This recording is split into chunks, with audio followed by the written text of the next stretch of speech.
मी स्थळं काढून देईन आपल्याला, आत्ताचा माझा हा विषय नाही आहे.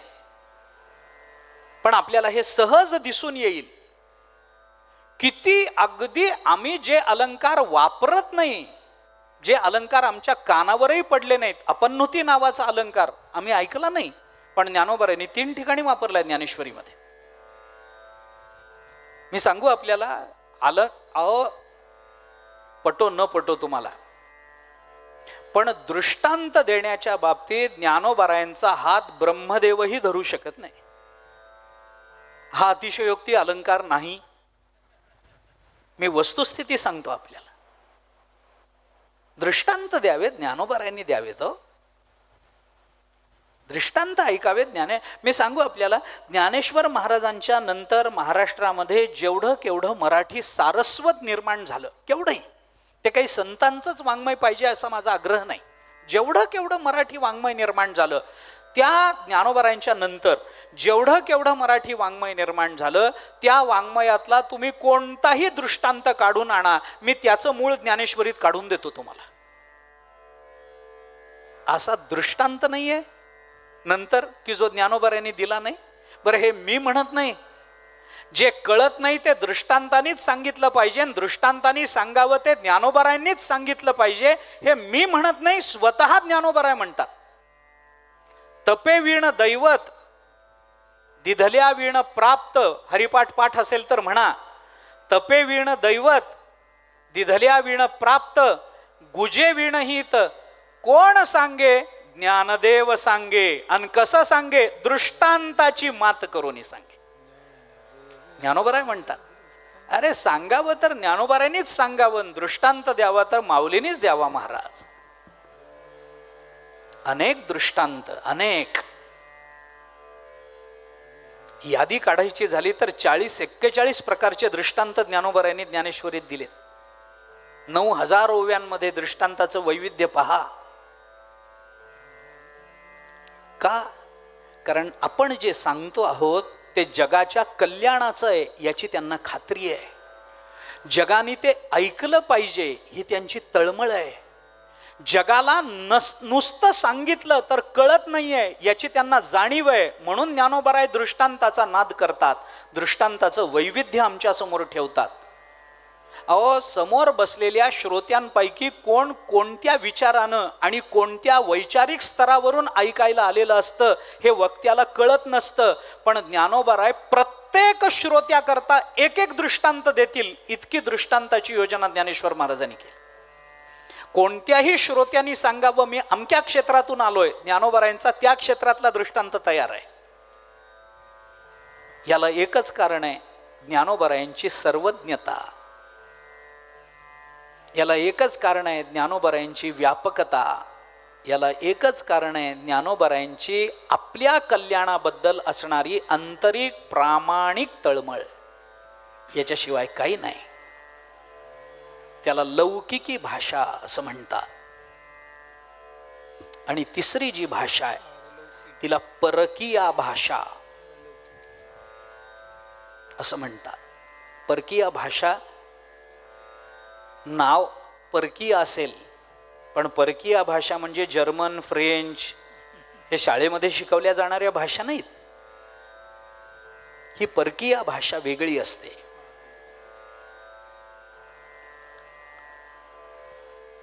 धर्मसंस्थापने करता ज्या ज्या लोकातून ज्या ज्या लोकांचं इथं येणं होतं त्या त्या लोकांनी ज्या ज्या लोकातून आलो म्हणून जे वर्णन त्या त्या लोकाचं केलं जातं त्या त्या वर्णनाला परकीय भाषा असं म्हणतात. असं आहे, त्याचं लक्षण असं आहे. मराठीत सांगायचं झालं तर भागवत या तिन्ही भाषेमध्ये बोलतं. भागवताचे काही श्लोक आले हे समाधिगम्य भाषेत आले. भागवतातले काही श्लोकामध्ये दृष्टांत दिले गेले. सरळ साध्या सोप्या दृष्टांतातून भागवतांनी सांगितलं. दधार लीलया कृष्ण छत्राकम इव बालकाहा.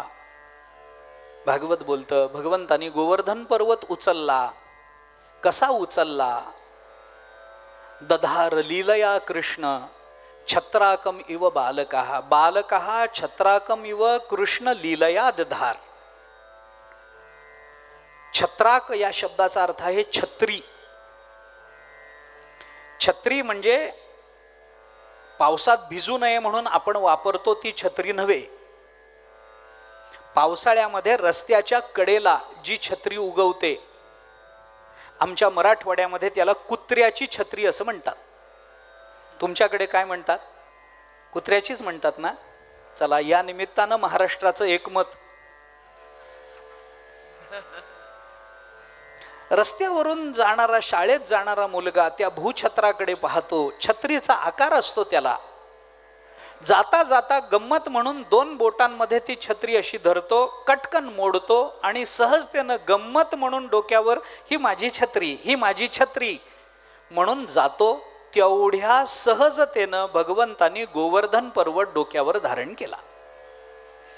दधार लीलया कृष्ण. कसं? छत्राकमिव बालकाः, बालकाः छत्राकमिव कृष्ण लीलया दधार. लीलेनं भगवंताने गोवर्धन पर्वत धारण केला. हा दृष्टांत दिला गेला, हा दृष्टांत दिला गेला. ही लौकिकी भाषा आहे. आणि भागवतामध्ये नरकाचं वर्णन आलं, स्वर्गाचं वर्णन आलं, वैकुंठ लोकाचं वर्णन आलं, ब्रह्मलोकाचं वर्णन आलं. ही सगळी परकीय भाषा आहे. भागवत या 3 भाषेमध्ये बोलतं. भागवत या 4 प्रकारानं बोलतं. भागवत आपल्या कल्याणाचं बोलतं. भागवताचं श्रवण केलं पाहिजे, कारण भागवत म्हणजे शब्दरूप परब्रह्म आहे. आता हे भागवत आम्हाला काय सांगतं याचाही विषयाच्या अनुषंगानं विचार केला पाहिजे. भागवताच्या सुरुवातीला भागवताचं महात्म्य प्रकट झालंय. भागवताचं महात्म्य हे महात्म्य फार मोठं नाही आहे, पण हे महात्म्य प्रकट झालं. भागवताला प्रत्यक्ष प्रारंभ करत असताना भागवताच्या सुरुवातीलाही महात्म्य आलं आणि भागवताच्या शेवटी महात्म्य आलं. दोन्हीकडे जरी महात्म्य असलं तरी कोणतंही महात्म्य, या महात्म्याचे 2 हेतू असतात. त्याच्यातल्या एकाला म्हणतात प्रेरणा आणि दुसऱ्याला म्हणतात फलश्रुती. भागवताच्या सुरुवातीला जे महात्म्य आलं ते आम्ही भागवताकडे प्रवृत्त व्हावं म्हणून आलं, आणि 12 स्कंधानंतर जे महात्म्य आलं ते भागवताचं श्रवण केल्यानंतर आपल्याला कोणती फलश्रुती प्राप्त होणार आहे याचा बोध करून देण्याकरता ते महात्म्य आलं. महात्म्य शब्दाचा अर्थ आहे मोठेपणा, आणि ते महात्म्य नाही आहे, महात्म्य आहे. म नाही. महात्मा असा शब्द म होतो, पण त्याचं भाववाचक करताना तुम्हाला म चा मा होतो, त्याची वृद्धी होते, त्यामुळे अ चा आ होतो आणि ते महात्म्य असा शब्द सिद्ध होतो. सोडून द्या, लिहिता लिहिता गोंधळ होतात. कीर्तन हा शब्द रोग कीर्तनाचा की का ऱ्हस्व लिहितात अजून कळलं नाही. कीर्तन म्हणलं की ऱ्हस्व लिहायचं असं नाही. शुद्ध लेखन ही सवय पाहिजे, आपला स्वभाव पाहिजे, आपली भाषा आहे. आपली भाषा आपल्याला चांगलीच आली पाहिजे. आपली आई, आपली बहीण, आपली बायको चांगलीच दिसली पाहिजे. घराबाहेर जाताना तिने चांगल्या कपड्यात गेलं पाहिजे, लोकांनी तिच्याकडे बोट करू नये असं आपल्याला वाटतं ना घरात. मग आपली भाषा सुद्धा व्यक्त होताना ती सालंकृतच व्यक्त झाली पाहिजे, तिला व्यवस्थितच आलं पाहिजे. काहीतरी लिहिलं, कसं तरी लिहिलं, शब्दाचे अर्थ काय, अमुक काय, तमुक काय, काही शब्द चुकीचा लिहिला असं करू नये. येत नसेल थोडासा अभ्यास करावा, थोडासा पाहून ठेवावं, लक्षात ठेवावं, होऊन जातं. आपली भाषा आपल्याला यायला फार कष्ट लागत नाहीत, कारण ती आपली असते. भागवताचं महात्म्य व्यक्त झालं. पहिलं महात्म्य व्यक्त झालं भागवताकडे आपण प्रवृत्त व्हावं म्हणून, आणि शेवटचं महात्म्य व्यक्त झालं ते भागवताची फलश्रुती म्हणून. प्रेरणा आणि फलश्रुती या 2 वेगळ्या गोष्टी आहेत, लक्षात घ्या. आपण ग्रंथामधून फलश्रुती सांगितलेली असते. तुम्ही हे स्तोत्र म्हणा, तुम्हाला हे फल प्राप्त होईल. तुम्ही हे वाचा, तुम्हाला ते फल प्राप्त होईल. तुम्ही शिवलीलामृताचा 11वा अध्याय वाचा, तुम्हाला हे मिळेल. तुम्ही सत्यनारायण करा, तुम्हाला अमुक मिळेल. त्याच्या घरी असं झालं, या ब्राह्मणाच्या घरी असं झालं, त्यांनी नाही केलं तर त्याला तसं झालं. हे कशा करता सांगितलं जातं? काय हेतू आहेत याचे? आचार्यांची स्तोत्र आपण पहा, शेवटच्या श्लोकामध्ये फलश्रुती असतेच. पांडुरंगाष्टक रोज म्हणतो आपण, त्याचा शेवटचा श्लोक म्हणून बघा. स्तवम पांडुरंगस्य वैपुण्यदम्ये पठन्नेक चित्तेन भक्त्या च नित्यम भवांभो निधिम तेपि तीर्थवांत काले हरेरालयम शाश्वतम प्राप्नुवन्ति. फलश्रुती आहे.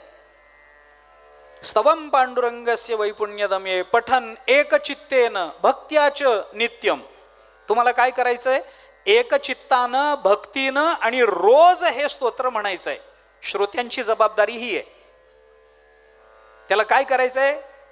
एकचित्तानं, भक्तीनं आणि रोज. पठन एकचित्तेनं भक्त्याच नित्यम. ही श्रोत्यांची जबाबदारी, पाठकाची, उपासकाची जबाबदारी आहे. त्याच्याने तुम्हाला फल काय मिळेल? भवांभोनिधिम तेपि तीर्थवांत काले. भवांभोनिधिम ते अपि तीर्थवा अंतकाले ते अपि भवांभोनिधिम तीर्थवा. ते सुद्धा या आयुष्याच्या शेवटी भवसागराच्या पलीकडे जातील आणि त्यांना काय प्राप्त होईल? हरे हे आलयम शाश्वतम प्राप्नुवंती. भगवंताचं धाम त्यांना कायमचं प्राप्त होईल. ही फलश्रुती आहे. ग्रंथामधून ग्रंथाची, स्तोत्रामधून स्तोत्राची फलश्रुती ही ग्रंथ निर्मात्याची प्रेरणा असते.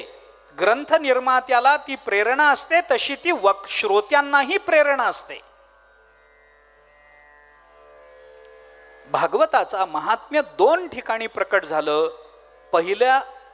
पहिल्या स्कंधाच्या सुरुवातीला आणि 12व्या स्कंधाच्या नंतर. कारण फलश्रुती सांगितल्याशिवाय लोक प्रवृत्त होत नाहीत. आम्हाला याच्यातून काय मिळेल हा पहिला मुद्दा असतो. मला काय, मी करेन हे का, अहो एवढं काम करतो, मला काय नाही, तुला 50 रुपये दे, हां मग ठीक आहे, तुला पगार देईन, ठीक आहे, तुला अमुक मिळेल तमुक मिळेल, ठीक, काहीतरी मिळेल ना, मग माणसाची प्रवृत्ती आहे. ज्याच्यामध्ये काही मिळत नाही तिथं माणसं प्रवृत्त होत नाहीत. प्रयोजनम अनुद्दिश्यन मंदोपि प्रवर्तते. प्रयोजन नसताना मंदबुद्धीचा मनुष्यही कर्मामध्ये प्रवृत्त होत नसतो. आचार्यांनी ब्रह्मसूत्रात म्हटलंय भाष्यामध्ये, अकामतः क्रिया न करिचित दृश्यन्ते. विनाकारण केलेली क्रिया जगतामध्ये तुम्हाला कुठे दिसणार नाही. तुम्ही इथे बसला भागवताला, तुम्हाला काहीतरी मिळणार आहे म्हणून, पुण्य तरी मिळेल, भगवंतात श्रवण तरी करायला मिळेल, त्याच्यातून ज्ञान तरी वाढेल, त्याच्यातून सत्कर्मात प्रवृत्ती तरी होईल, त्याच्याने भगवंताच्या चरणावरचं प्रेम तरी वाढेल, नामस्मरण तरी करता येईल. मी इथं काहीतरी सांगतोय, मलाही काहीतरी मिळतं म्हणून, मला मिळतं तो म्हणून तर आम्ही करतो आहोत. महिनाभर नोकरी करून पगाराचा दिवस, मला काय करायचंय, माझं निष्काम म्हणता काय, म्हणता का? नाही ना म्हणत. पगार मिळतो आहे हे माहिती आहे म्हणूनच आम्ही महिनाभर झटणार आहोत ना. जगामध्ये निष्कामतेनं राहणारी 2च मंडळी आहेत. एक ज्ञानोबाराय तुकोबारायांसारखे संत आहेत आणि दुसरी स्वयंपाक घरामध्ये राबराब राबणारी आई आहे. बस निष्कामतेनं वागणारे हे 2घच जगात, नाही तर कोणी नाही. त्या आईला काय मिळतं? 4 गोड शब्दही मिळत नाहीत दिवसाकाठी. ज्ञानोबाराय तुकोबारायांना काय मिळालं? ऐसी कळवळ्याची जाती करी लाभावीण प्रीती. लाभाशिवाय प्रेम करणारी मंडळी जगात मिळणार कुठे तुम्हाला? ज्ञानोबाराय तुकोबाराय सोडले तर. असो, म्हणून फलश्रुती सांगावी लागते. काहीतरी मिळतं हे जेव्हा कळतं तेव्हा प्रवृत्ती निर्माण होते. म्हणून भागवताच्या श्रवणानं, भागवत कथेनं आपल्याला काय मिळतं हे सांगण्याकरता म्हणून भागवताचं महात्म्य प्रकट झालं. हे महात्म्य प्रकट होताना ते 2 रूपामध्ये प्रकट झालं. 2 काय? खरं भागवताच्या महात्म्याचे 3 विभाग केले जातात. कुणा करता भागवत? मगाशी म्हटल्याप्रमाणे सगळ्यांकरता. पण भागवताचा विचार केला, महात्म्याचा विचार केला, तर महात्म्यामध्ये 3 दृष्टीनं भागवताच्या प्रवृत्तीचे हेतू स्पष्ट झालेले आपल्याला दिसतात. अगदी थोडक्यामध्ये मी ते सांगतो. कशा करता भागवत आलं, कशा करता हे भागवत आपण ऐकलं पाहिजे.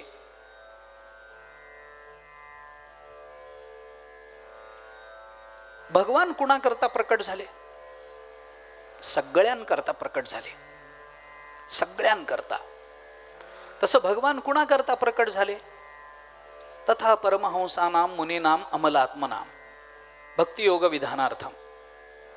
आत्मनिष्ठ जरी झाले जीवनमुक्त तरी भक्तिसुख दुर्लभत्या. भगवंताचा अवतार त्यांच्याकरता आहे, त्यांना भक्ती कळावी म्हणून. जे ज्ञानानं परमात्म्याशी एकरूप झालेत आणि ज्यांच्या जीवनाला ज्ञान स्वरूपता आहे जीवनामध्ये, पण त्यांना अजून भक्तीचा आनंद कळाला नाही, त्यांच्याकरता भगवान आले. त्यांना भक्ती समजवून द्यावी की तुम्हाला जे ज्ञान झालंय ना, त्या ज्ञानाच्या आनंद रूपतेपेक्षा भक्तीचा आनंद फार मोठा आहे, हे कळावं म्हणून. त्याला भक्तीचा सांद्रानंद विशेष म्हणतात. भक्तीचा आनंदातला सांद्रानंद विशेष आहे तो.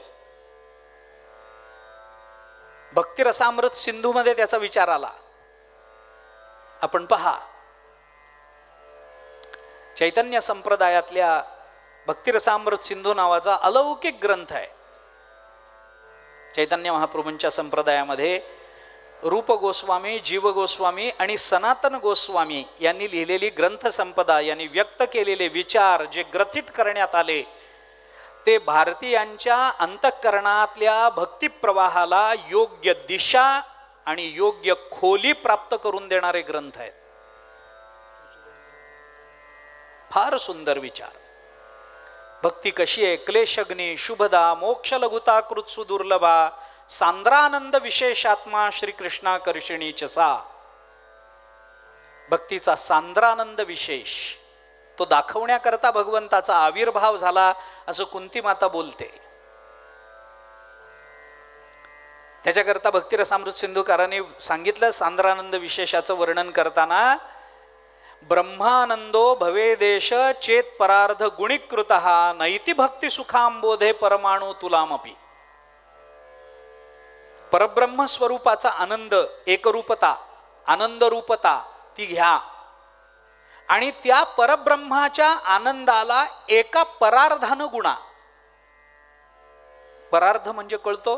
नवीन गणितातल्या लोकांना कळणार नाही. जे दशमान पद्धतीचं गणित शिकलेत त्यांना माहिती आहे.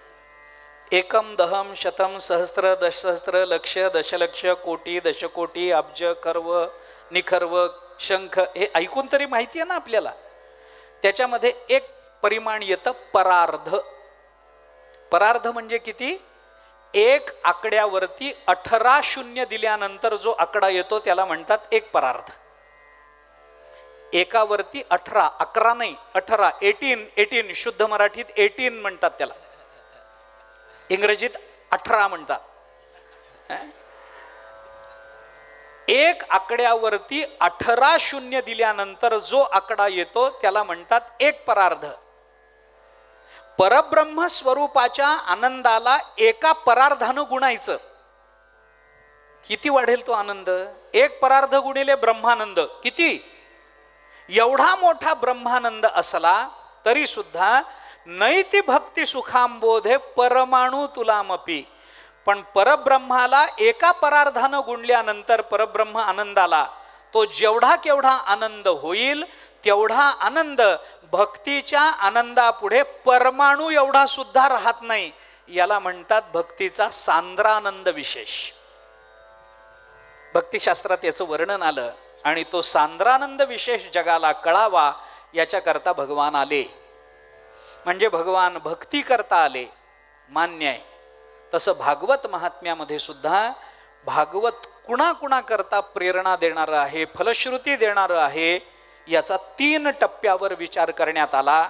म्हणून भागवत महात्म्याच्या सुरुवातीला भक्ती जी गलित गात्र झालेली आहे, वृद्ध झालेली आहे आणि तिची 2 मुलं ज्ञान आणि वैराग्य ही निश्चित पडलेली आहेत, त्या भक्तीला पुनरुत्थित करण्याकरता आणि ज्ञान आणि वैराग्य यांना चैतन्य देण्याकरता भागवताचं प्राकट्य झालं. भागवताच्या श्रवणानं भक्तीला पुन्हा सामर्थ्य प्राप्त झालं, ज्ञान जिवंत झालं आणि वैराग्यही जिवंत झालं. म्हणजे भागवत सांगितलं गेलं उच्च स्तरावरच्या ज्ञान, वैराग्य आणि भक्ती करता.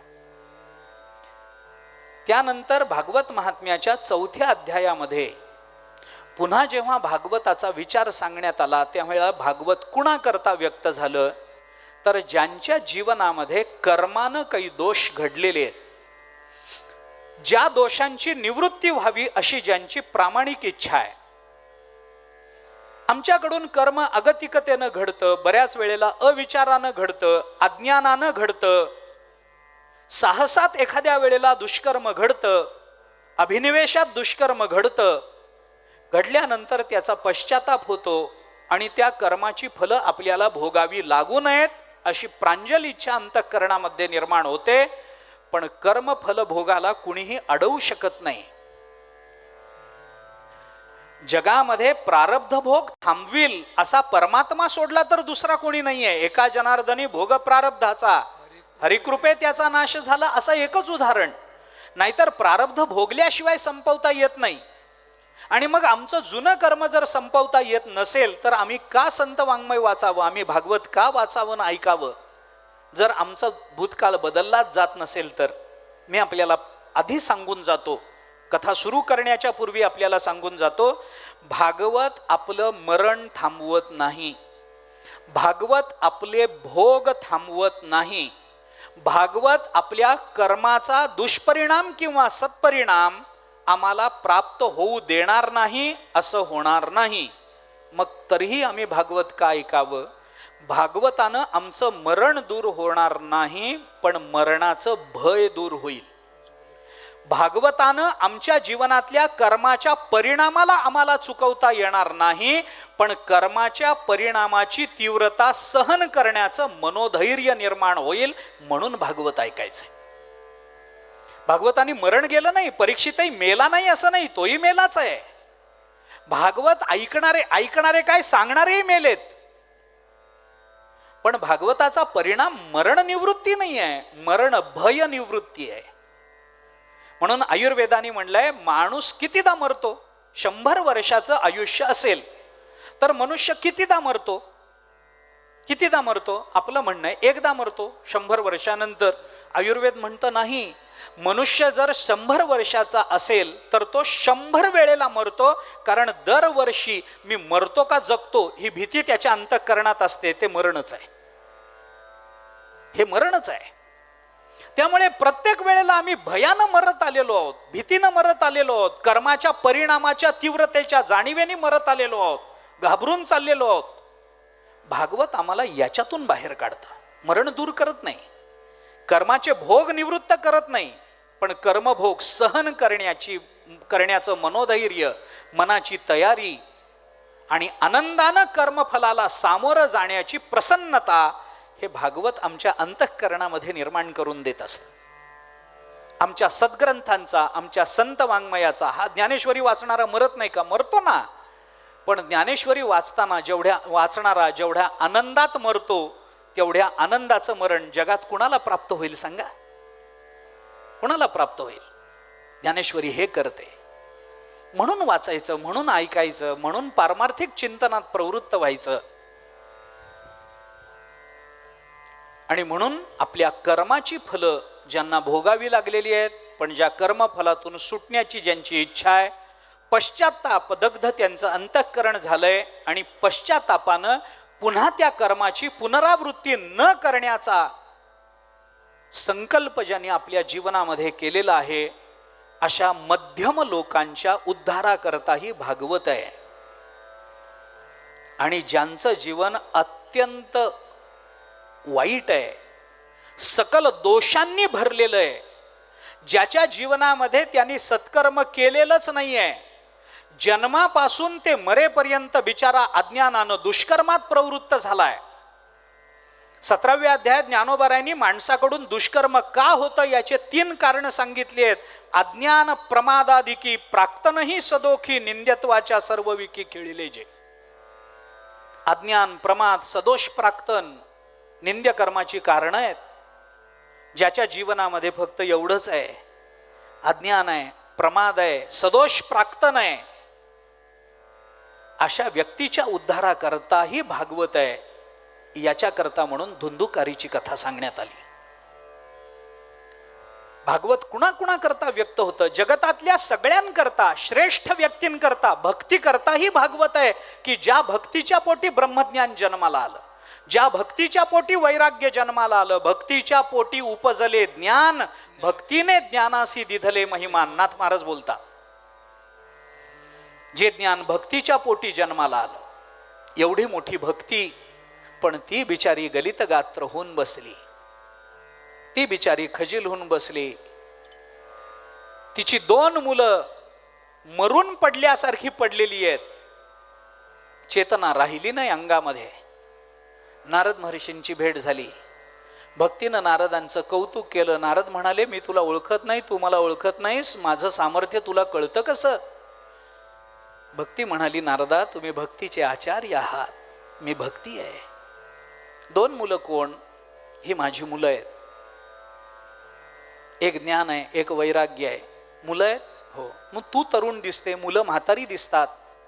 त्याचं कारण भक्तीनं सांगितलं. कलियुगामध्ये कोणी ज्ञान वैराग्याला विचारत नाही, त्यांच्याकडे दुर्लक्ष झालं. लोक भक्ती भक्ती करतात कलियुगामध्ये, पण ती प्रांजळपणाने करत नाहीत. त्यामुळे मी म्हातारी दिसायला लागले.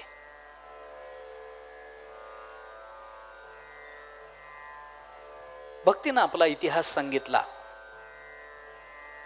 काय करू?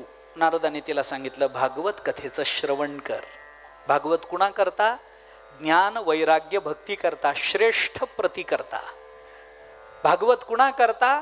कर्माचे परिणाम भोगणारे जे तुमच्या माझ्यासारखे मधले जीव म्हणून जन्माला येतात, पण ज्यांना काही तत्वबोधामुळे जन्म मरणाच्या परंपरेतून बाहेर पडण्याची प्रामाणिक इच्छा आहे, त्यांच्याही करता भागवत आहे.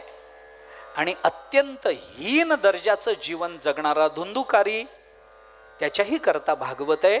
या 3 स्तरावर भागवत जीवनाचा उद्धार करतं.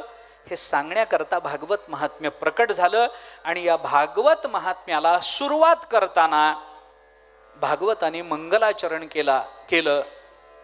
सच्चिदानंद रूपाय विश्वोत्पत्त्यादि हेतवे तापत्रय विनाशाय श्रीकृष्णाय वयम नुमः. भागवताचा प्रारंभ इथून होतो. सच्चित आनंद रूप असणारे भगवान, जे सगळ्या विश्वाच्या उत्पत्तीचा हेतू म्हणजे कारण आहेत, ज्यांच्या चिंतनानं आध्यात्मिक, अधिभौतिक, अधिदैविक तापाचा नाश होतो, अशा श्रीकृष्णांना आम्ही नमस्कार करतो. सरळ मंगलाचरण भागवतानी केलंय. हा एक स्वतंत्र विषय आहे, बोलून जातो. मंगलाचरण केलं.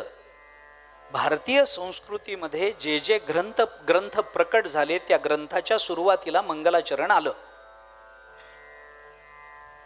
मंगलाचरण केलं जातं. का करावं? ओम नमोजी आद्या वेद प्रतिपाद्या. ज्ञानोबरायांना मंगलाचरण करण्याची गरज काय? ओम हा शब्द वापरला, मंगलाचरण झालं. ओंकारश्चाथ शब्दस्य द्वावेतो ब्रह्मण पुरा कंठम भित्वा विनिर्यातो तस्मान मांगलिका उभौ. ओम आणि अथ ही दोन पद ब्रह्मदेवाच्या कंठातून पहिल्यांदा बाहेर आली, म्हणून या दोन्ही पदाला मांगलिकता आली. अथ पद वापरूनही मंगलाचरणच होतं. अथातो ब्रह्म जिज्ञासा, अथ योगानुशासनम, अथातो भक्तिम व्याख्यास्यामः. सूत्रबद्ध ग्रंथाचं पहिलं सूत्र अथनी सुरू होतं, कारण अथ हे मंगलाचरण आहे. त्याचा अर्थ काय तो नंतरचा मुद्दा आहे, आता बोलत नाही, तेवढा वेळही आपल्या हातामध्ये नाही. हे मंगलाचरण भागवतानी केलं. भागवत हे शुकाचार्यांच्या मुखातून व्यक्त झालं. कशा करता मंगलाचरण करावं? मंगल या शब्दाचा अर्थ आहे काय आहे?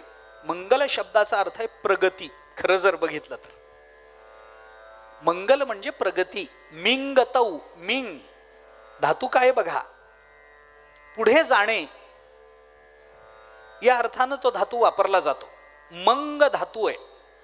मिंगतौ पुढे जाणे या अर्थाने मंग धातू वापरला जातो. याच्यापासून मंगल हा शब्द निर्माण झाला. मंगल आहे म्हणजे काय आहे? चरित्र आहे, पुढं जाणं आहे, बुद्धी आहे, कल्याण, हा सगळा मंगल शब्दाचा अर्थ आहे. कल्याण हा शब्द तरी काय? कल्य हा शब्द त्याच्यामध्ये आहे. कल्य म्हणजे काय? कल्य म्हणजे प्रातःकाल. कल्य शब्दाचा अर्थ आहे प्रातःकाल. आमच्या जीवनामध्ये रोज नवप्रभात यावी. आमच्या जीवनामध्ये रोज नवीन काहीतरी आम्हाला प्राप्त व्हावं. तुका म्हणे मना पाहिजे अंकुश, नित्य नवा दिस जागृतीचा. तुकोबराय बोलतात ना, यालाच कल्याण म्हणायचं. कल्य शब्दाच्या अर्थातून आपल्याला पुढे जाता येतं. विचार करा, मंगलाचरण केलं जातं कारण मंगल करणं आपला शिष्ट संप्रदाय आहे. मंगलाचरण आता अनेक ग्रंथाच्या सुरुवातीला मंगलाचरण झालं नाही. अनेक ग्रंथाच्या सुरुवातीला झालं. अनेक ग्रंथाच्या सुरुवातीला मंगलाचरण होऊनही ग्रंथ पूर्ण झाला नाही. असं आहे. एक उपनिषद वचन आहे, गौण उपनिषदात आहे. आत्ताच्या उपनिषदांमध्ये सापडत नाही, परंतु परंपरेनं चालत आलेलं एक उपनिषद वचन आहे. समाप्ती कामो मंगलम आचरेत असं एक वचन उपनिषदात येतं, गौण उपनिषदामध्ये. ज्याला समाप्तीची कामना आहे, आपला ग्रंथ पूर्ण व्हावा अशी कामना ज्याच्या अंतःकरणामध्ये आहे, त्याने मंगलाचरण करावं. समाप्ती कामो मंगलम आचरेत. ज्याला समाप्तीची कामना आहे, परिपूर्णतेची कामना आहे, हातात घेतलेल्या कामाची पूर्णता व्हावी अशी ज्याची इच्छा आहे, त्याने मंगलाचरण करावं असं म्हटलं गेलं. आता हे मंगलाचरण करताना समाप्तीची अपेक्षा आहे. अनेक ग्रंथाच्या सुरुवातीला मंगलाचरण केलं नाही पण ग्रंथ पूर्ण झालेत, आणि अनेक ग्रंथाच्या सुरुवातीला मंगलाचरण केलंय पण ग्रंथ पूर्ण झाला नाही. पंचदशी सारख्या ग्रंथाच्या सुरुवातीला मंगलाचरण होऊन तो ग्रंथ पूर्ण झाला नाही. विद्यारण्य स्वामींच्या गुरूंना, भारती तीर्थांना पूर्ण करावा लागला. आपलं भावार्थ रामायण मंगलाचरण आहे पण पूर्ण झाला नाही, मग गावबांना पूर्ण करावा लागला. आहेत ना उदाहरणं. मंगलाचरण करूनही ग्रंथ पूर्णतेला जात नाहीत, आणि काही ग्रंथाच्या सुरुवातीला मंगलाचरण नसतं तरी ग्रंथ पूर्णतेला जातात. याचा अर्थ काय? याचा अर्थ फार वेगळा सांगितला गेला शास्त्रामध्ये.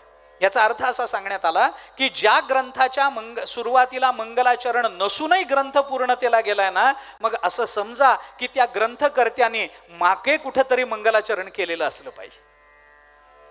आणि मंगलाचरण न करूनही ग्रंथ ज्यांचा पूर्णतेला गेलाय त्यांचं हे कारण आहे. आणि ग्रंथ मंगलाचरण करूनही ग्रंथ जर अपूर्ण राहिला असेल तर त्याचा अर्थ असा आहे की एकतर ते मंगलाचरण यथार्थ नसेल किंवा तो ग्रंथ अजून पूर्ण व्हायचा शिल्लक असेल. पण मंगलाचरण केलं पाहिजे असं शास्त्र बोलतं. कशा करता मंगलाचरण करा? सामान्यत्वानं दोन हेतू सांगितले जातात, अनिष्ट निवृत्ती करता आणि इष्ट प्राप्ती करता. आम्ही ग्रंथ लिहायला बसलो, आमच्या ग्रंथ लिखाणामध्ये काही प्रतिबंध येऊ नयेत याच्याकरता देवाला प्रार्थना करा, आणि आमचा ग्रंथ सिद्धीला जाण्याकरता जे जे अनुकूल गुण आहेत ते ते आमच्या ठिकाणी यावेत याच्याकरता प्रार्थना करा.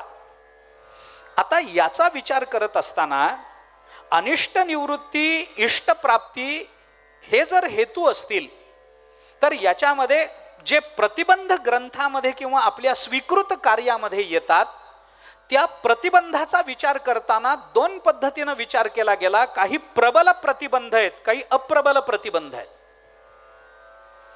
आम्ही काही हातात काम घेतलंय, पूर्णतेला चाललोय, आम्ही आजारी पडलो, प्रतिबंध आहे की नाही? आहे. आम्ही काहीतरी मंगल काम करत बसलो, मध्ये सूतक आलं, थांबवावं लागलं, प्रतिबंध आला की नाही? आला. आम्ही काही करत बसलो, आजारी पडलो, कोणी आलं, बोलत बसावं लागलं, मुलीचं लग्न ठरलं, मुलाचं लग्न ठरलं, ग्रंथलेखन बाजूला ठेवा, आधी लग्न करा, मग नंतर ग्रंथाला प्रारंभ करा. मध्ये प्रतिबंध आला ना, मग मध्ये काही 50 दिवस गेले, 2 महिने गेले, डोक्यातला विचार गेला, पुन्हा सगळं आठवत बसा. प्रतिबंध आला ना. अनेक प्रतिबंध असेत की ते प्रतिबंध येतात, पण हे सगळे अप्रबल प्रतिबंध आहेत. हे काही फार मोठे नाहीत. आजारी पडला, कोणी भेटायला आलं, अमुक आहे तमुक आहे, ठीक आहे.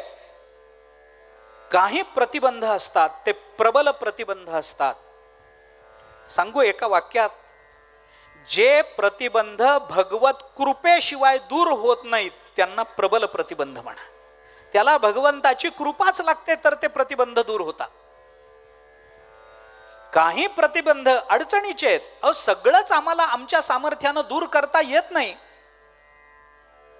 सगळंच आम्हाला आमच्या सामर्थ्यानं निवृत्त करता येत नाही. आमच्या शक्तीत सगळी कामं होतात असं नाहीये. काही भगवत कृपेनं साध्य होतात. काल आपण बोललो, यमैवेश वृणते तेन लभ्यः तस्यैष आत्मा विवृणते तनुस्वाम नायमात्मा प्रवचनेन लभ्यः न मेधया न बहुना श्रुतेन. का बोलतं उपनिषद? कारण यमैवेश वृणते तेन लभ्यः हे सांगायचं. ते भगवत कृपेनंच होतं. मरणच आलं, काय करता? आम्ही ग्रंथ लिहायला बसलो, मरण आलं, काय करता? काय मरण दूर करणं आमच्या सामर्थ्यात आहे का? नाही. म्हणून त्या पातंजलींचं जे महाभाष्य आहे की नाही, व्याकरणाच्या संबंधानं जे महाभाष्य आहे ना, त्या महाभाष्याच्या सुरुवातीला पातंजलीने हे बोलून दाखवलंय, मंगलादीनी मंगल मध्यानी मंगल अंतानी शास्त्राणी च प्रथंती. कशा करता? आयुष्यमत पुरुषकाणी वीर पुरुषकाणी च भवंती. याच्या करता पतंजली बोलतात महाभाष्यात. सुरुवातीला आलं मंगलाचरण का करावं, कुठे करावं, कितीदा करावं. पतंजलीने आपल्याला सांगितलं, मंगलादीनी मंगल मध्यानी मंगल अंतानी. कशा करता करावं? शास्त्राणीच प्रथंती. अरे शास्त्राने आम्हाला सांगितलंय मंगलाचरण करा म्हणून, शिष्ट संप्रदाय येतो.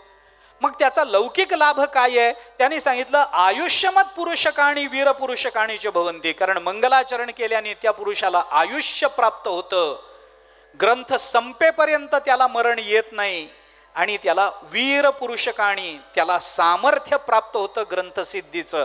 याच्याकरता मंगलाचरण करा. प्रबल प्रतिबंधाच्या निवृत्ती करता आम्हाला भगवंताची स्तुती केली पाहिजे, भगवंताची शरणागती पत्करली पाहिजे. त्याला मंगलाचरण असं म्हणतात. म्हणून श्रीकृष्णाय वयम नुमः, आम्ही श्रीकृष्णाला नमस्कार करतो. फक्त आता अडचण एवढी आहे, हे तुमच्या माझ्या बाबतीत ग्रंथ निर्मितीत मंगलादिनी मंगल मध्यानी मंगल अंतानी शास्त्राणीच प्रथंती आयुष्यमत पुरुषकाणी वीर पुरुषकाणी ही फल मान्य आहेत. ज्ञानोबारायांना कोणता प्रतिबंध आहे? तुकोबारायांना कोणता प्रतिबंध आहे? त्यांना काही प्रबल आणि अप्रबल प्रतिबंध ज्ञानोबारायांची वाट अडवू शकतात, भगवान शुकाचार्यांची वाट अडवू शकतात. जगात असा प्रतिबंध नाही की जो ज्ञानोबारायांना अडवेल. जो मी सांगू, माझी भाषा अवास्तव नाही आहे, अन्यथा अर्थानं घेऊ नका. मी प्रौढीवादानं बोलत नाही, मी भावनेने बोलतो, ज्ञानोबारायांच्या श्रद्धेने बोलतो. जो प्रतिबंध ज्ञानोबारायांना अडवायला ज्ञानोबारायांजवळ जाईल, त्या प्रतिबंधाचा ज्ञानोबारायांबरोबर अनुबंध निर्माण होईल. हे ज्ञानोबारायांचं मोठेपण आहे. प्रतिबंध काय ज्ञानोबारायांचा रस्ता अडवेल? काय ताकद आहे कुणाची? अरे देव आडवा आला तर ज्ञानोबारायांचं वाकडे काही करू शकत नाही. तुम्ही कोणत्या प्रतिबंधाची गोष्ट करता? काय प्रबलन काय अप्रबल? काय प्रारब्धाची भाषा ज्ञानोबारायन तुकोबारायांच्या बाबतीत समर्थांच्या बाबतीत आपण करता? अरे प्रारब्ध घेऊन आलेली मंडळी आहेत, काय प्रारब्ध ताब्यात ठेवून आलेली मंडळी आहेत. हे त्यांना जेव्हा यायचं तेव्हा येतील, जेव्हा जायचं तेव्हा जातील. काय जग करणार नाही त्यांच्या बाबतीत, काही कर्म त्यांच्या बाबतीत करणार नाही. समर्थांना अडवणारा कोण जिवंत आहे? समर्थाची या सेवका वक्र पाहे असा सर्व भूमंडळी कोण आहे का ताकद कोणाची आहे का? समर्थाच्या सेवकाकडे वाकडं कोणी बघू शकत नाही, समर्थांकडे काय बघेलो? तो समर्थ आहे रामचंद्र प्रभूंच्या बाबतीत उच्चारलेला शब्द, समर्थाची या सेवका. समर्थ म्हणजे तिथं रामचंद्र प्रभू अपेक्षित आहेत, पण ते समर्थांना आम्ही जेव्हा म्हणू तेव्हा आम्हाला समर्थच अभिप्रेत आहेत. समर्थांच्या सेवकांकडे वाकड बघायची कुणाची ताकद नाही. काय कोणता प्रारब्धाचा अनुकूल आणि प्रतिकूल प्रतिबंध सांगता तुम्ही? मग संत का मंगलाचरण करतात? त्याचं एकच कारण आहे, शिष्ट संप्रदाय सांभाळला जावा म्हणून. मागून मोठ्यांनी सांगितलेली गोष्ट, चालत आलेली गोष्ट संत मोडण्याच्या भानगडीत पडत नाहीत. जे चांगलं आहे, शिष्ट म्हणून संप्रदाय नाही म्हटलं, शिष्ट संप्रदाय.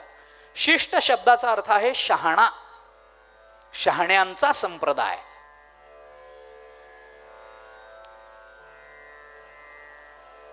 गुलाबराव महाराज होते ना, प्रज्ञाचक्षू गुलाबराव महाराज, त्यांनी त्यांच्या साधुबोध नावाच्या पुस्तकात हे लिहिलंय.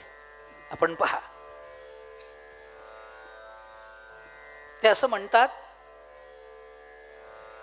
की मी काही वारकरी संप्रदायाचा नाही, पण या जगताच्या पाठीवर सगळ्यात शहाणा संप्रदाय कोणता असेल तर तो वारकरी संप्रदाय.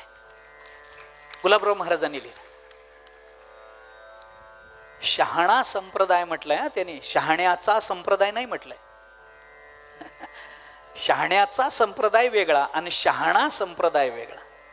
शहाण्याचा संप्रदाय असता तर इथं फक्त शहाणेच आले असते, पण इथं शहाण्यांनाच फक्त यावं असं नाही, खट नट यावे, शुद्ध होऊन जावे असा संप्रदाय हा. म्हणून इथं शहाणा संप्रदाय, शहाण्याचा नाही, इथं मूर्ख आला तरी शहाणं करण्याचं सामर्थ्य बाळगून असणारा संप्रदाय, म्हणून तो शहाणा संप्रदाय. मूढ पापी जैसे तैसे इथे यावेत ना, पण त्यांनाही संत पदवीवर आरूढ करणारी साधना आणि विचार देण्याचं सामर्थ्य या संप्रदायात आहे. शिष्ट संप्रदाय, शहाण्यांचा संप्रदाय. आतापर्यंत जगद्गुरु शंकराचार्यांनी, रामानुजाचार्यांनी, मध्वाचार्यांनी, वल्लभाचार्यांनी या सगळ्या आचार्यांनी आपापल्या ग्रंथ निर्मितीच्या सुरुवातीला मंगलाचरण केलं ना. आचार्यांनी केलं मंगलाचरण, कुणी केलं नाही असं नाही. वैदिक मंगलाचरण तर आपण अनेक ग्रंथाच्या सुरुवातीला म्हणतो. नारायणं पद्मभवं वसिष्ठं शक्तींच तत्पुत्र पराशरंच व्यासं शुकं गौडपदं गोविंद योगेंद्र मथास्य शिष्यं श्री शंकराचार्य मथास्य पद्मपादंच हस्तामलकंच शिष्यं तं त्रोटकं वार्तिकारमन्यानस्मद्गुरु सन्ततमानतोऽस्मि. श्रुतिस्मृतिपुराणानामालयं करुणालयं नमामि भगवत्पादं शंकरं लोकशंकरं. आम्ही म्हणतो ना मंगलाचरण, कारण मंगलाचरणाचा परिणाम अनिष्ट निवृत्ती आणि इष्टप्राप्तीत होतो. आमच्या संत जेव्हा मंगलाचरण करतात तेव्हा शहाण्यांचा संप्रदाय सांभाळला जावा म्हणून ते मंगलाचरण करत असतात. तसं मंगलाचरण केलं भागवताने. सच्चिदानंद रूपाय विश्वोत्पत्त्यादि हेतवे तापत्रय विनाशाय श्रीकृष्णाय वयम नुमः. भगवान श्रीकृष्णांना नमन केलं. हे नमन करत असताना ते काय आहे,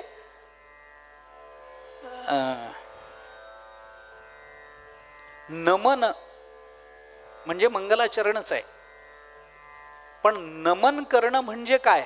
नमन शब्दाचा अर्थ काय? न मे इति नमः. त्या आहिर्बुद्ध संहितेमध्ये नमन शब्दाचा अर्थ करताना न मे इति नमः आणि नमः हे न मम याचं संक्षिप्त रूप आहे. इदं न मम. आपण रोज काय जर करत असू वैश्वदेव वगैरे तर सूर्याय स्वहा सूर्याय इदं न मम. अलीकडच्या भाषेमध्ये बोलायचं झालं तर राष्ट्राय स्वहा राष्ट्राय इदं न मम. काय भावना आहे? कोणती भावना आहे? नमनाची भावना आहे. राष्ट्राप्रती केलेलं ते नमन आहे. न मे इति नमः आणि न मम याचं संक्षिप्त रूप म्हणजे नमः. हे माझं नाही असं म्हणून ज्याचं त्याला देणं याला नमन असं म्हणतात. याला म्हणायचं नमन.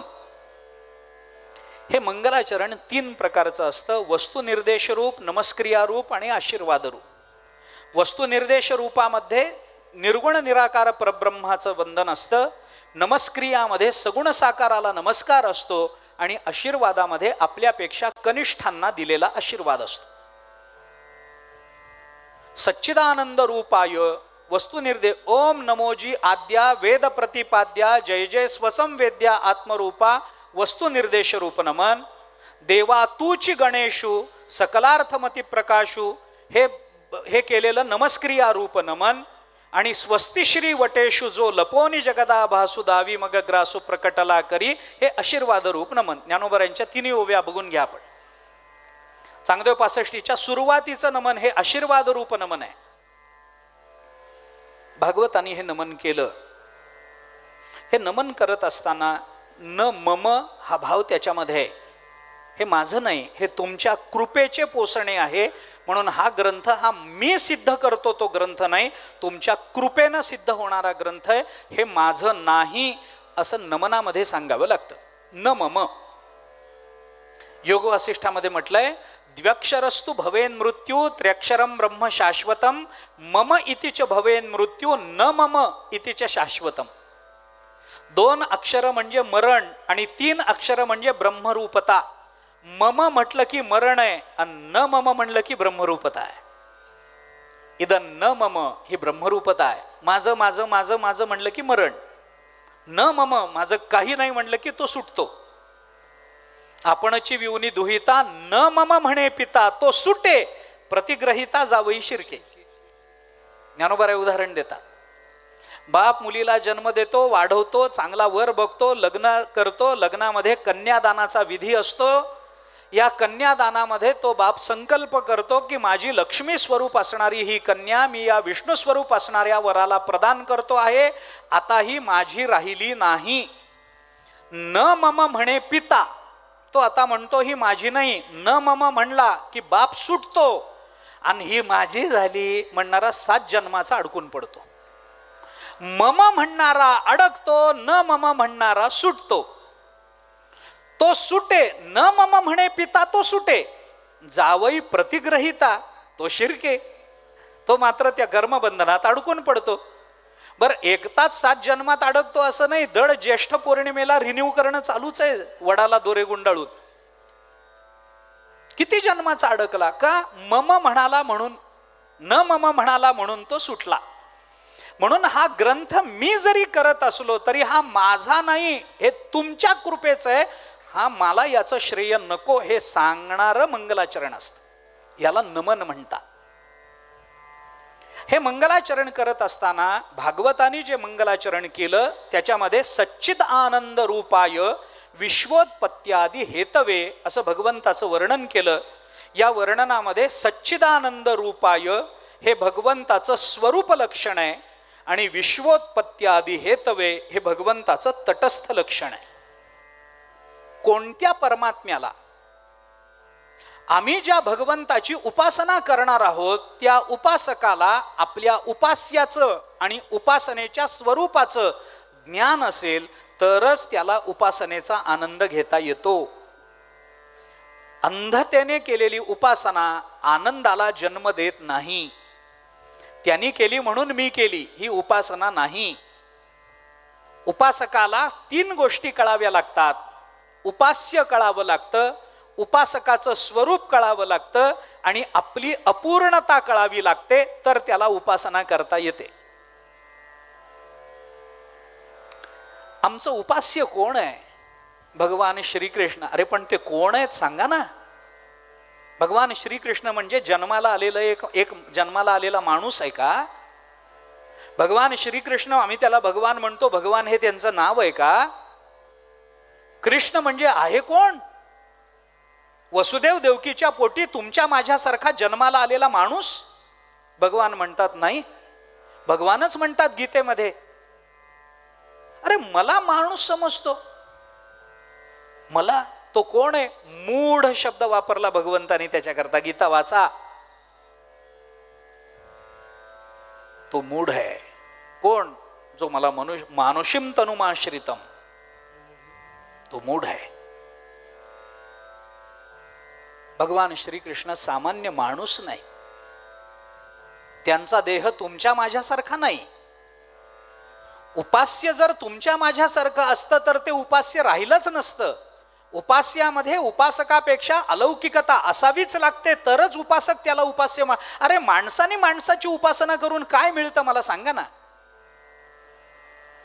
मी तुमच्या उपासनेचा विषय होईल का? कदापि नाही. आपल्या उपासनेचा विषय ज्ञानोबाराय होतील, आमच्या उपासनेचे विषय रामचंद्र प्रभू होतील, आमच्या उपासनेचा विषय एखादी देवी असेल, आमच्या उपासनेचा विषय गणपती होईल, आमच्या उपासनेचा विषय भगवान शंकर होतील, आमच्या उपासनेचा विषय भगवान श्रीकृष्ण होतील. मी तुम्ही माझी उपासना करा, मी तुमची उपासना करतो. अरे याला काय अर्थ आहे? याला काय अर्थ आहे? परस्परम प्रशंसन्ति अहो रूपम अहो ध्वनिम. उष्ट्राणांच्या विवाहेषु मंगल गर्दभ मंगल पाठका परस्परम प्रशंसन्ति अहो रूपम अहो ध्वनिम. उंटाच्या लग्नामध्ये मंगलाष्टक म्हणायला कोणी मिळालं नाही म्हणून त्यांनी गाढवाला बोलवलं. गाणारं कोण? गाढव. लग्न कुणाचं? उंटाचं. उंट अतिकुरूप आणि गाढव अति बेसूर. उंटाने सांगितलं माझ्या लग्नात कोणी मिळालं नाही मंगलाष्टक म्हणायला, तू ये. गाढव गेलं. गाढवानी मंगलाष्टक म्हणायला सुरुवात केली. आता त्याला मंगल तरी कसं म्हणावं, पण म्हणायला सुरुवात केली. आणि सुरुवात केल्यावर उंटाने काय आवाज आहे, वा वा वा वा, असा आवाज आत्तापर्यंत ऐकला नाही. हे उंटाने गाढवाला म्हणावं आणि गाढवानी म्हणावं वा काय रूप आहे, असं रूप आहे म्हणूनच लग्न होतंय. परस्परम प्रशंसन्ति अहो रूपम अहो ध्वनिम. उपासकाला कळलं पाहिजे की आपण कुणाची उपासना करावी, आणि त्या उपास्याचं ज्ञान हवं असेल तर आम्हाला ज्ञान होतं ते लक्षणाने होतं आणि प्रमाणाने होतं. नाही प्रतिज्ञा मात्रेण वस्तुसिद्धी अपितु लक्षण प्रमाणाभ्याम. लक्षण आणि प्रमाणाने. सच्चिदानंद रूप परमात्मा हे परमात्म्याचं स्वरूप लक्षण आहे, आणि विश्वोत्पत्त्यादी हेतवे हे भगवंताचं तटस्थ लक्षण आहे. परमात्मा कोण? भगवान श्रीकृष्ण. माणूस आहे? नाही नाही. त्याला माणूस समजण्याचा अपराध करू नका. महाभारताने सांगितलंय, भगवंतानी तर गीतेत सांगितलं, पण महाभारताने सांगितलं, न भूत संघ संस्थानो देवस्य परमात्मनः यो वेत्ति भौतिकम देहम कृष्णस्य परमात्मनः स सर्वस्मात् बहिष्कार्यः श्रौतस्मार्त विधानतः मुखम तस्यावलोक्यापि सचैल स्नानमाचरेत्. महाभारत विधान करतं. भगवंताचा देह म्हणजे तुमच्या माझ्यासारख्या माणसासारखं पंचमहाभूताचं संस्थान नाही आहे. पंचमहाभूताचं पंचीकरण म्हणजे भगवान नाही आहेत. न भूतसंग संस्थानो देवस्य परमात्मनः. पण जो कोणी भगवंताला, भगवान श्रीकृष्णांना पंचमहाभूतात्मक म्हणतो, यो वेत्ति भौतिकम देहम कृष्णस्य परमात्मनः कृष्णस्य यो भौतिकम वेत्तम देहम वेत्ति. जो भगवंताचा देह महाभूतात्मक भौतिक मानतो, स सर्वस्मात् बहिष्कार्यः श्रौतस्मार्त विधानतः. त्याला सगळ्या कर्मातून बहिष्कृत करा. आणि असा मनुष्य जो भगवान श्रीकृष्णाला माणूस म्हणतो आहे, तो जर आपल्या समोरून आला आणि त्याचं तोंड जर आपल्याला दिसलं तर घरी जाऊन अंगावरच्या कपड्या सकट स्नान करा. मुखम तस्यावलोक्यापि सचैल स्नानमाचरेत. भगवान श्रीकृष्ण म्हणजे माणूस नाही, महाभूतात्मक देह घेऊन भगवान आले नाहीत. मग कोण आहेत? सच्चिद आनंद रूपाय. परमात्मा सद्रूप, चिद्रूप, आनंद रूप आहेत. आता सच्चित आनंद रूपता हे भगवंताचं स्वरूप लक्षण होतं की होत नाही, या संबंधात वेदांतांनी पुष्कळ खल केलाय. मला सांगायचं नाही. सद्रूप, चिद्रूप, आनंदरूप म्हणजेच परमात्मा असद्रूप, जडरूप, दुःखरूप नाहीत हे सांगण्याकरता हे तीन शब्द आले. आता व्यावृत्तीपूर्वक केलेलं स्वरूप लक्षण आहे. स्वरूप लक्षण आणि तटस्थ लक्षण याच्यामध्ये फरक असा आहे की जे लक्षण लक्ष्याला इतरांपासून वेगळं काढतं, लक्ष्याचं भान करून देतं आणि लक्ष्याला सोडून निघून जातं, त्या लक्षणाला तटस्थ लक्षण म्हणतात. आणि जे लक्षण लक्ष्याला बाजूला करतं, लक्ष्याचा बोध करून देतं आणि अंततोगत्वा लक्ष्याशी एकरूप होतं, त्याला स्वरूप लक्षण म्हणतात. सोप्या भाषेत अगदी एका उदाहरणामध्ये जर सांगायचं झालं तर एका माणसाला दुसऱ्या माणसाचं घर शोधायचं होतं, म्हणून त्याने एका कागदावर पत्ता लिहून घेतला आणि घर शोधत एका गल्लीत आला. त्या गल्लीत कुठेतरी घर आहे एवढंच माहिती होतं. गल्लीच्या तोंडाशी काही जण बसलेले होते. ते नेहमीच बसलेले असतात, कारण दुसरं काही कामच नसतं गल्लीच्या तोंडाशी बसण्याशिवाय. एवढंच असतं ते, येणाऱ्या जाणाऱ्याची टिंगल करा, ह्याचे त्याला त्याचं ह्याला सांगत राहा, एवढ्या करताच ते. आम्ही वैकुंठवासी बस एवढ्याच करता अवताराला आलेले ते बसले होते. त्याने विचारलं, अहो या माणसाचं घर या गल्लीत आहे असं कळलं, कुठे राहतात? म्हणला ते काय समोरचं घर. तर म्हणला, अहो समोर 4-5 घरं दिसतात, मी कोणत्या घरात जाऊ? अहो सांगितलं ना तुम्हाला, माणसं नीट पत्ता सांगत नाहीत. कुठले असतात देव जाणे, नीट पत्ता सांगत नाहीत.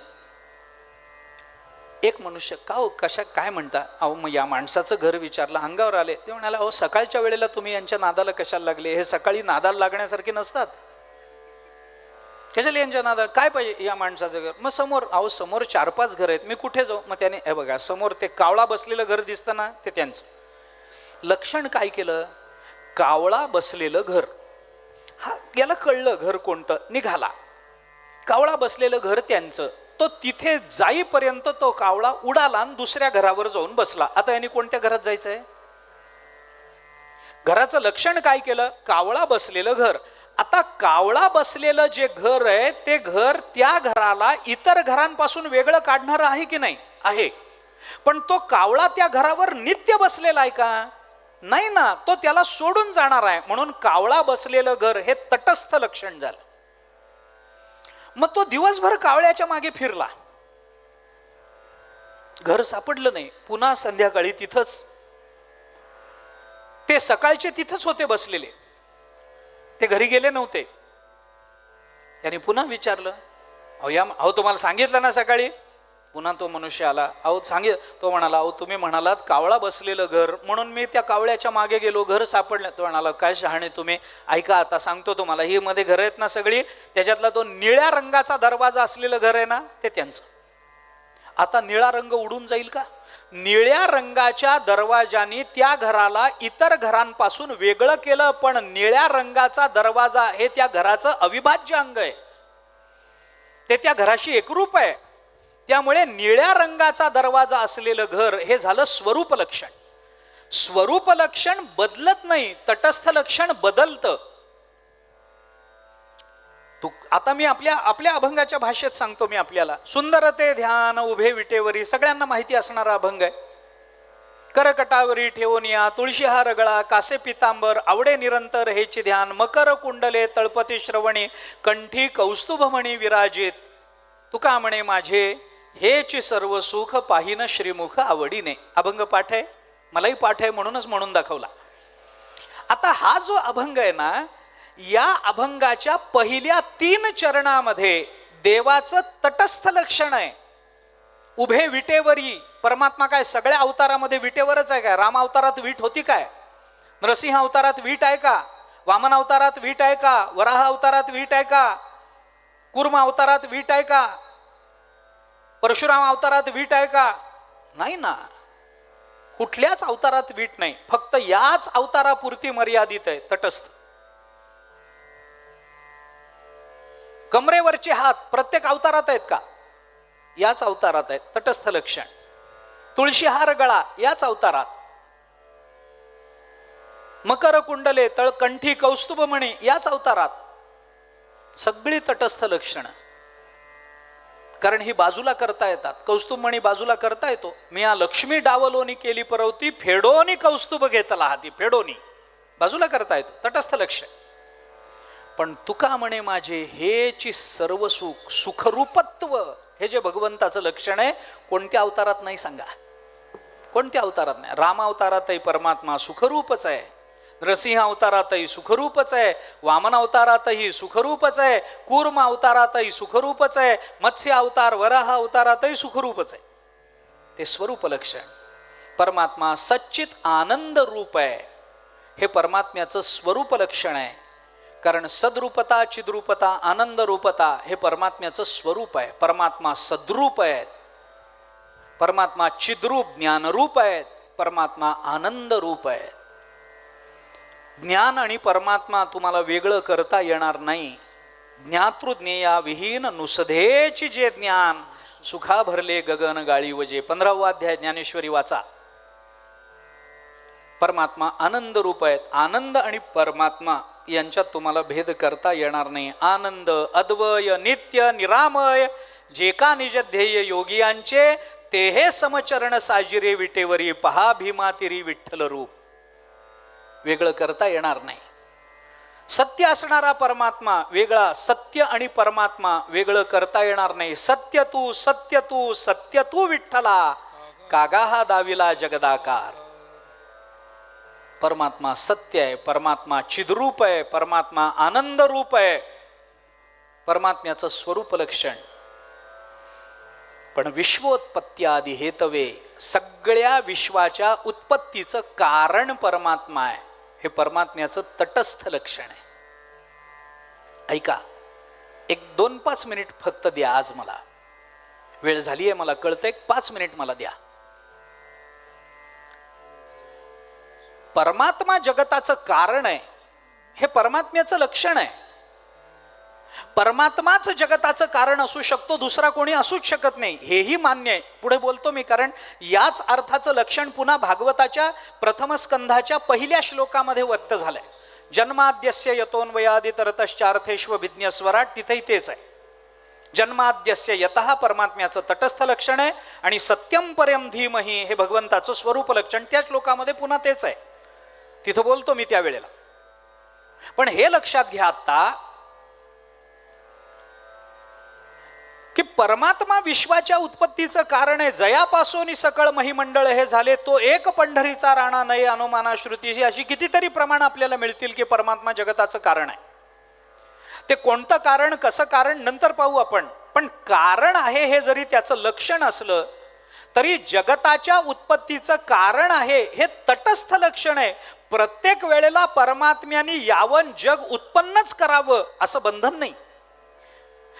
जग उत्पन्न केल्यानंतर परमात्माच त्याचं कारण आहे हे मात्र नक्की आहे. ऐका, परमात्म्याने जग उत्पन्न करावं असं त्याच्यावर बंधन नाही आहे. त्याला वाटलं तर करेल, नाही तर न करेल. त्याला करमत नाही, त्यांनी केलं. स एकाकी न रमते स द्वितीयमैच्छत, मान्य आहे, त्यांनी केलं. एखाद्या वेळेला त्याला वाटलं नको करायला आपण जग उत्पन्न, नाही करणार तो.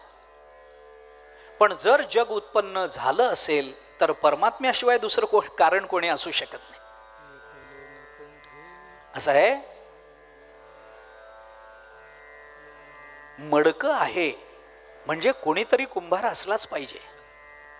पण तो कुंभार आहे म्हणून त्यांनी मडकं निर्माणच केलं पाहिजे असं बंधन नाही ना हो त्याच्यावर. असं बंधन नाही ना. मडकं दिसतंय ना, मग 100% मुलगा दिसतोय ना, 100% आईबाप आहेत. 100%. एखाद्या मुलाला विचारलं का रे आईबाप, नाही हो, नाहीत. गावाला गेले, नाही नाही नाहीच आहेत. नाही गेले का दोघे, नाही नाही पहिल्यापासून नाहीच आहेत. मग हे पार्सल आभाळातून पडलंय काय? आईबाप नाहीत म्हणजे काय? मुलगा हे कार्य आहे म्हणजे कारण असलंच पाहिजे. पण ते नवरा बायको आहेत म्हणून त्यांनी मुलगा उत्पन्न केलाच पाहिजे असं बंधन नाही ना. असं बंधन नाही. जग आहे म्हणून परमात्माच जगताचं कारण आहे, पण परमात्मा आहे म्हणून त्यांनी जगत निर्माण केलंच पाहिजे असं नाही. उपनिषदांनी सांगितलं सदैव सौम्य इदमग्र आसीत एकमेवा द्वितीयम तद ऐक्षत बहुस्याम प्रजायेय इति. उपनिषद बोलतं सदैव सौम्य इदम, हे सौम्य इदमग्र सत एव आसीत.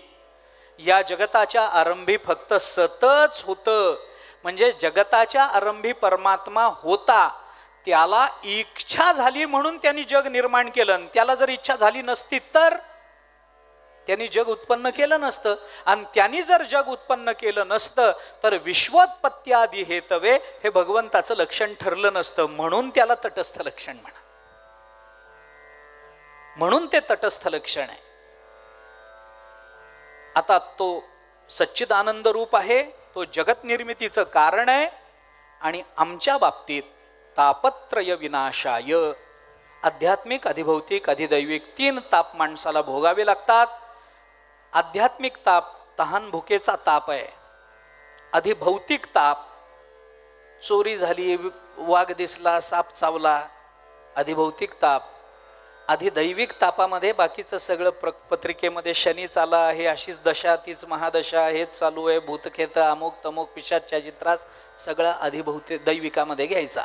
त्याच्यापेक्षा चौथा त्रास नसतो. या 3ही तापाचं निवारण करणारा, या 3ही तापाचा विनाश करणारा तापत्रय विनाशाय श्रीकृष्णाय वयम नुमः. आम्ही श्रीकृष्णांना वंदन करतो. का करतो? तापत्रय विनाशाय. आम्ही त्याने आमच्या 3ही तापाचा नाश करावा म्हणून. तो आमच्या तापाचा नाश का करेल? कारण ज्या जगताच्या संबंधानं हे ताप निर्माण झाले ते जगत निर्माण करणारा तो आहे म्हणून. मग तो प्रत्येक वेळेला जगत निर्माण करून आम्हाला ताप देणार आहे का? तो जगत निर्माण करेलच असं नाही, कारण तो सच्चिदानंद रूप आहे म्हणून. उलट्या अंगानं चला, सरळ अर्थ लागतो. आम्ही श्रीकृष्णांना वंदन करतो का? 3ही तापाची निवृत्ती करावी म्हणून. तो 3ही तापाची निवृत्ती का करतो? कारण तो जगत उत्पत्ती करतो म्हणून. तो जगत उत्पत्ती करतोच का? नाही, तो सच्चिदानंद रूप आहे म्हणून. आणि म्हणून त्या भगवान श्रीकृष्णांना आम्ही वंदन करतो. असं म्हणून भागवताच्या या महात्म्याला प्रारंभ झाला. या नमनानंतर शुकाचार्यांचं नमन आलं. देवानंतर संतांचं वर्णन होतं.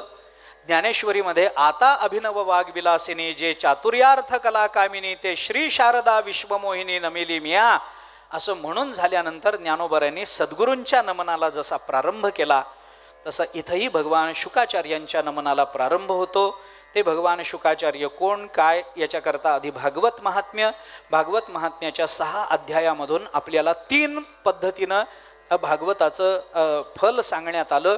त्याच्यातलं एक फल भक्तीचा ताप निवृत्त करणारं भागवत आहे, दुसरा कर्मजन्य ताप निवृत्त करणारं भागवत आहे, आणि सकल दोष निवृत्त करणारं भागवत आहे. या 3ही गोष्टींचा धावता उल्लेख करून प्रथम स्कंधाला प्रारंभ करून आपल्याला पुढचा प्रवास करायचा आहे. तो विचार उद्याला. आज भागवताच्या महात्म्याला प्रारंभ झाला, उद्या प्रथम स्कंधाला आपण प्रारंभ करू. आजच्या पुरती आपली कथा इथे थांबते. वेळ